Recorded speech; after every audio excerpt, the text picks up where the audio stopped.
Guys Hyderabad లో night పూట తిరగాలంటే నాకు చాలా ఇష్టం. నేను ఒకటి తిరిగితే బాగుండని చెప్పి సల్మాన్ కూడా తీసుకెళ్లాను. ఇక మొన్న మార్నింగ్ అని వచ్చుంటే ఎండకి ట్రాఫిక్ కి చాలా అంటే చాలా ఇబ్బంది పడేవాళ్ళం గాయస్. ఎందుకంటే హైదరాబాద్ లో హెవీ ట్రాఫిక్ అయితే ఉంటది. ఇంకా నైట్ కాబట్టి చాలా పీస్ఫుల్ గా ట్రాఫిక్ అయితే చాలా తక్కువ అయితే ఉంది. మీరు కానీ హైదరాబాద్ గానీ వస్తే నైట్ పూటే తిరగండి గాయస్. ఏంద్ర వీళ్ళు తిరుగుకుంటానే ఉన్నారు, అసలు ఎక్కడికి వెళ్తున్నారు, ఏం చేస్తారు మీకైతే కన్ఫర్మ్ గా డౌట్ వచ్చుంటది గాయస్. ఏం లేదు గాయస్, నైట్ పూట చార్మినార్ చూడడానికి అయితే బయలుదేరేసాము.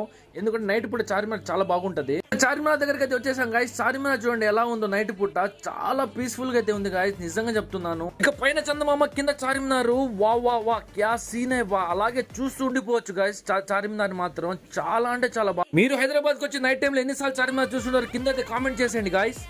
ఇంకా ఆ రోజు వాలంటైన్స్ డే కాబట్టి అందరూ జంటలు తిరిగితే మనం మాత్రం సింగిల్ గా తిరుగుతున్నాం గాయస్ చార్మినార్ మొత్తం.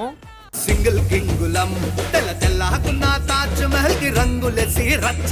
అది గైస్ మ్యాటర్. ఈ వీడియో ఎలా ఉందో కింద అయితే కామెంట్ చేసేయండి. అలాగే ఫాలో చేసుకోండి గైస్ మర్చిపోకుండా.